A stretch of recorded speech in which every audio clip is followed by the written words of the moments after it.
Hello everybody, welcome back to OMB Reviews. I am the critic who is a cynic. Hope you're doing well. Today we're doing a box office breakdown from this past weekend, which saw Dogman kind of come out of nowhere and do much better than any of the projections, whether from the traditional so-called professional box office media or even from the likes of those over on Box Office Theory, people like Sean Robbins, Box Office Pro, and the like, because even though they were definitely seeing the film tracking a lot better than what the traditional media was seeing, I don't think anyone was seeing just how well this film was going to end up doing in its opening weekend. This is a Universal film, a Dreamworks Animation film as well, and its opening is $36 million domestic. So just to kind of put things into perspective, if you go to the traditional media side of things, they were projecting around a $20 million or more domestic opening. Sean Robbins over on Box Office Theory had around a $31 million opening, but he definitely saw that the chances of this film potentially doing even better were definitely on the table. And so clearly, traditional media, once again, falling behind here, whereas the new media online, and especially the likes of other online box office prognosticators, are doing a much better job in this regard. And so kudos to the people over at Dogman, the people over at Universal and DreamWorks Animation for making a film that, again, right on paper, never heard of this film before myself. Doesn't mean that there are not obviously people that have heard of this property before. Clearly, the word of mouth on this movie is doing really, really well, and well enough for the movie to make a lot more than initially anticipated. And with a $40 million reported budget, which is just so low when you compare it to other Universal films, especially their Illumination films, whether you compare this especially to Disney animated releases, I mean, $40 million is a drop in the bucket, is nothing. And so the fact that it's doing as well as it is, and I think right now means it's on track to probably be able to actually make money back and make some profit to boot. It's not going to be the biggest box office release of the year or even one of them. The fact, though, it's even in the discussion for profitability is definitely a good position to be in, though, especially when going into the weekend, things are not looking all that great, because January, of course, is the month where films go to die, and though we are now officially in the month of February, it is still a very slow time at the box office, and so I don't think anyone was expecting there to be this kind of an uptick in this regard, but clearly there were people who could see this more so than even I could see. So again, kudos to them. Dogman, $36 million there, 9.2 thousand, I don't know why I said that, $9,000 per screen, so pretty good per theater ratio there. We'll talk more about what this actually means for its overall bottom line, but it's a very, very strong start for this movie. We also have a new film from Warner Brothers called Companion, which is a horror/thriller movie related to AI, and more specifically here to like an AI robot, like one of those robotic girlfriend type things. And so, okay, this is just, again, the situation that we're in right now. This is the current state of the box office, the current state of our world. But hey, making $9.5 million, probably more than what people would have expected for that film, and not a huge box office budget for this movie there. So again, looking pretty good, a pretty strong start for this film. I think that we could also argue that there is some potential profits on the table for Warner Brothers and for the people involved in this project as well. Coming in the number 3 film, Mufasa. Mufasa once again continues to be in the top 3. We talked about this going into the weekend with some of those projections that, you know, it was looking like it was going to be a battle between films like Flight Risk, One of Them Days, and Mufasa. Mufasa continues to leg out. Again, 29% hold from its last week. It's been out for 7 weeks now. The film is still making lots of money. And look at this. If you compare Mufasa's domestic to that of Sonic the Hedgehog 3, yeah, we're talking about a day or two removed from Mufasa officially having made more in the domestic market then it's not the Hedgehog 3. Now, I've already heard a lot of people say, well, it's because they put it out on digital media, and so now there's less people go to see the movie. Okay, you can argue that point, but the numbers were just already not looking as great as what they probably should have for a movie like this. When you look and see, again, the hype for this movie before it came out, when you saw the numbers that were being projected for Sonic the Hedgehog 3 for its opening weekend, and it came in so far beneath what those projections were, and yes, it had strong legs down the line, but not nearly the same types of legs that even a film like Mufasa, which had a terrible opening weekend, especially compared to its projections there. It's interesting to see how it's kind of switched a little bit, right? Where Sonic had a $30 million advantage, that's now been wiped away completely. Mufasa is taking the edge, and it really comes down to Mufasa doing much better down the line. One could say a lot for Disney's power arming through their movies, right? Just pushing their films on theaters and all the different tactics that they use in that regard. But hey, they're clearly able to get people into the theaters to see their films, or at least enough for them to, again, be on that pathway towards potentially making some money back. And again, whether you agree with that or not is neither here nor there, because the numbers are what they are. And it's amazing to me that there are some people people still who just don't quite understand about how studios make their money and how little they actually get on those box office ticket sales, especially from those foreign international markets. But I digress. One of them days, another film that's doing better than expected here, $6 million, a 25% hold from last weekend, so still in the top 5. And then Flight Risk from Lionsgate, the new Mel Gibson film. Actually got to see this film finally, and overall, I gave it a pretty low rad score. I thought that it was a very fun 90-minute film, very tightly packed together, really fun performances, especially from Mark Wahlberg. I thought that he did a pretty good job. But yeah, it also still, it needs you to suspend a lot of your own beliefs, right? It really needs you to really give up on certain laws of how just logic works and how planes work and other aspects to that, other things like that. So it definitely has its narrative flaws, to say the very least. It's not the most, engaging of movies as far as just narrative storytelling. But as far as the action is concerned, it's actually a pretty fun time. And especially I think it's worth seeing for Mark Wahlberg's performance alone, because again, that dude was able to show a bit of crazy that I had not seen from that guy in previous films and projects that he has done. So Flight Risk, number 5 spot there. Number 6 spot went to Sonic the Hedgehog 3. Moana 2 still hanging around after 10 weeks of release. Again, that's also another thing to mention, right? As far as the debate over Sonic the Hedgehog 3, the fact that Moana 2 has been out for 3 weeks longer and is still not too far removed from it.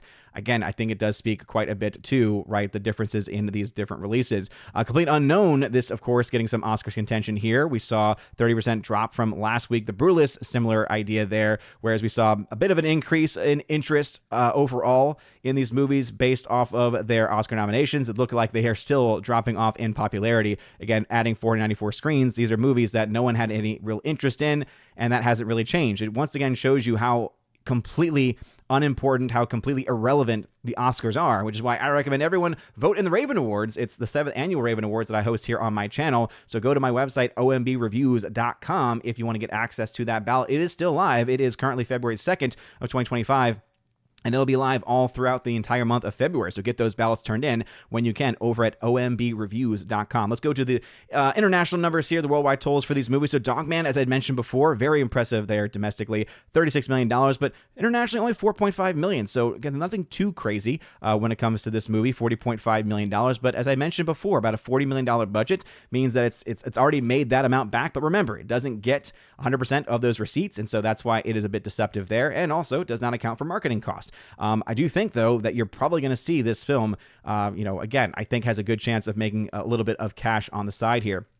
Companion, $15 million worldwide, $9.5 million domestic, $5.5 million from the international markets, a $10 million production budget. Yeah, this film also is, I think, very much on the way to being able to make its money back and also to make a little bit of profit. So clearly, there's that audience that loves thrillers, loves horror films, and this is appealing to enough of that demographic to drive some people out there. Mufasa was once again in the top 3, $653 million as of right now. Again, this film making much more than anyone would have expected. Whether or not it's profitable yet, it's still not quite there yet, but the fact that it's even in that discussion is already impressive. Now, again, I have to put that caveat out there. It is still a massive failure when you compare it to the over almost $2 billion when you adjust for inflation, the $2 billion or so that was made by the 2019, Lion King film.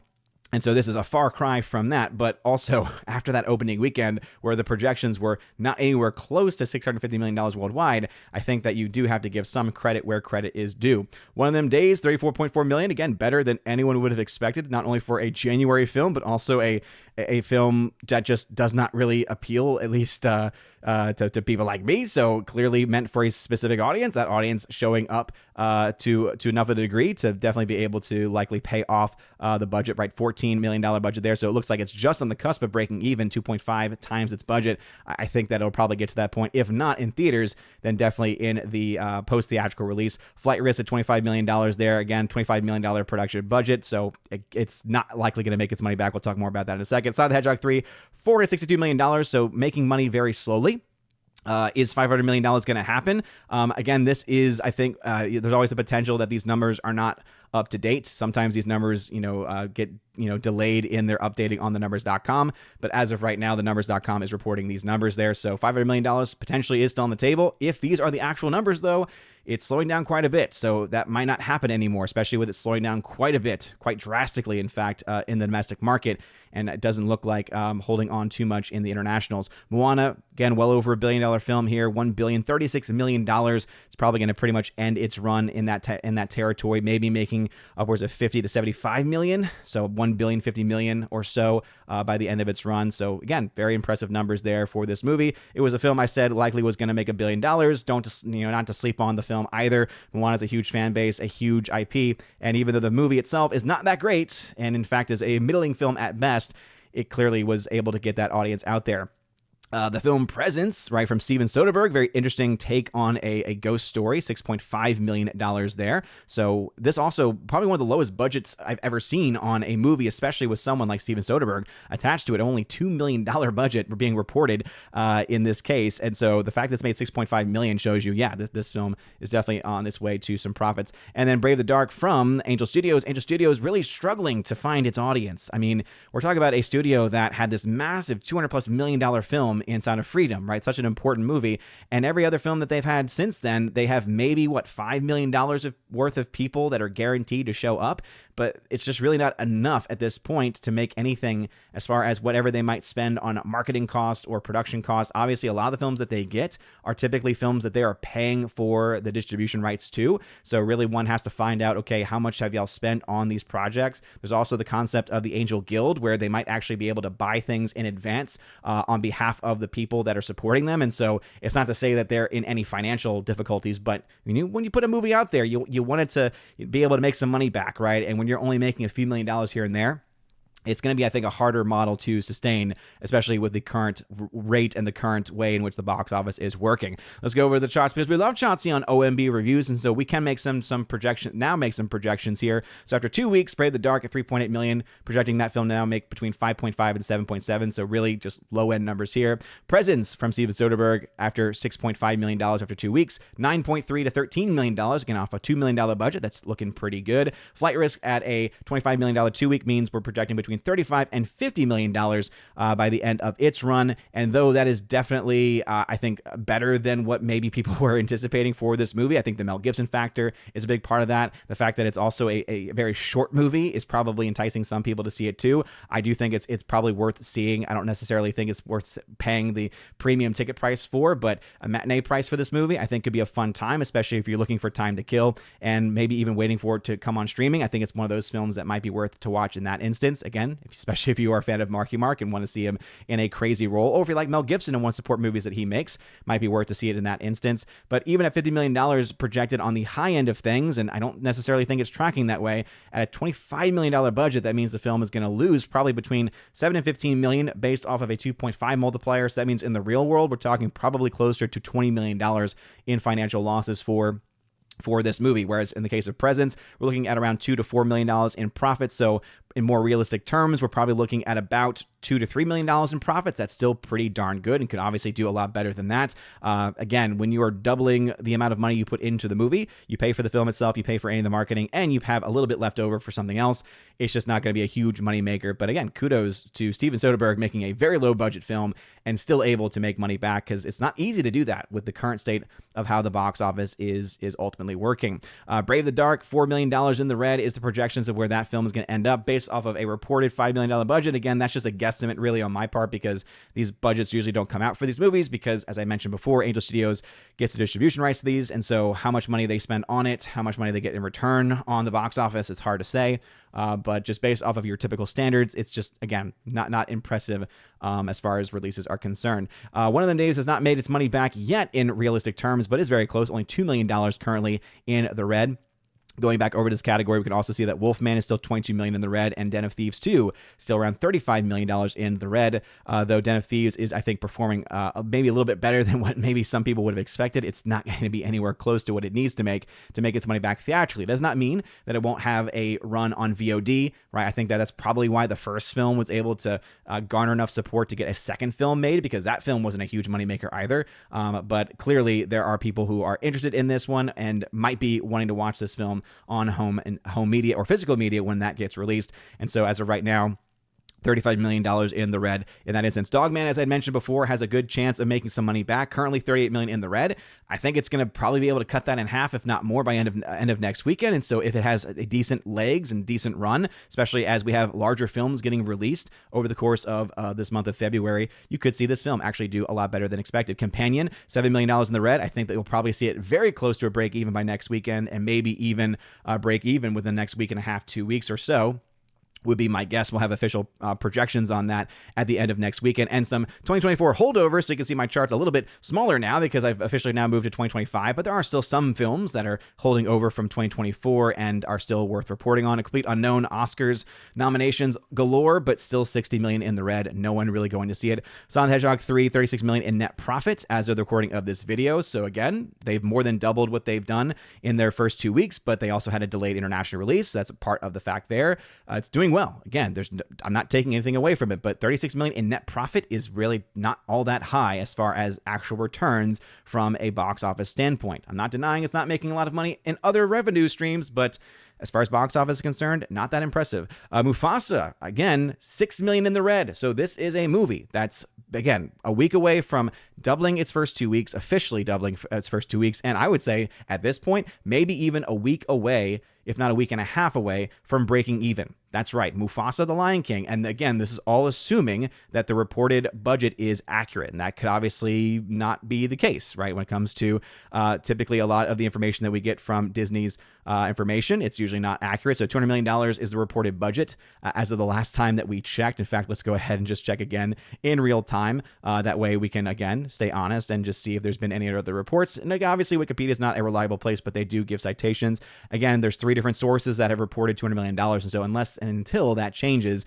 as of right now, yeah, this film actually is on the cusp of breaking even. And I told y'all, right, don't sleep on this film not breaking even, because it is legging out quite a bit. So again, that's pretty impressive. It's still going to be a big failure for them, because this is not the kind of movie you want to barely break even on. This is the kind of movie you want to have a massive return on in your investment. And that is just not happening for this movie. But hey, I do have to still give credit here, because I never thought that would be possible for a movie like this after its opening weekend. Want to still raking in the money, over $1 billion, $230 million in net profits there. Also, again, getting ever so closer towards chart-breaking territory. I don't think it's gonna get there fully, but hey, better than your average run for sure. Gladiator 2 still a massive flop, and then Wicked, $58 million in net profits. This film, again, also on the cusp of doubling its money, still tracking, I think, well enough to probably end between $725 and $750 million worldwide. And so, again, not the biggest box office receipts there as well, kind of similar to Sonic the Hedgehog 3. Probably will make money in VOD, probably will make money in physical media sales, and we'll see what happens with the sequel to that coming out this year. But ultimately, yeah, the film doing much better than I think other people had anticipated. This is including a higher, estimated, budget as far as its marketing is concerned. Not the massive $300 million that was being reported, which was just not accurate, because those are partnerships, not actual spend, but the extra $100 million or so on marketing spend that was being spent on this compared to what other films of its category would actually be spending. So overall, those are the numbers as they stand, though. What are y'all's thoughts? Have you seen Dogman or Companion? Those are the 2 new films from this weekend. So if you have seen them, let me know your thoughts on those before down in the comments below. Dogman, not a lot of reviews over on Critic List. And so if you've not joined Critic List yet, I highly recommend it. Not sponsored by them, but I just really enjoy that site.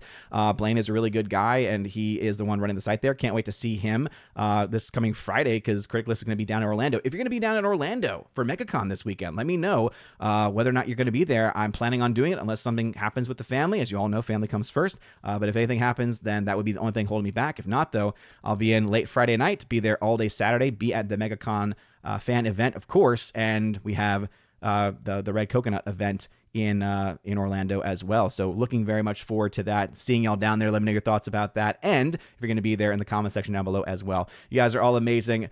Make sure you smash that like button. Also, make sure you smash the Rumble button as well. I keep forgetting that Odyssey is just not getting the auto uploads anymore. You guys are amazing, beautiful people. Have a wonderful rest of your day. A blessed Sunday, a blessed feast of the purification of Our Lady, a blessed Candlemas, and as always, God bless.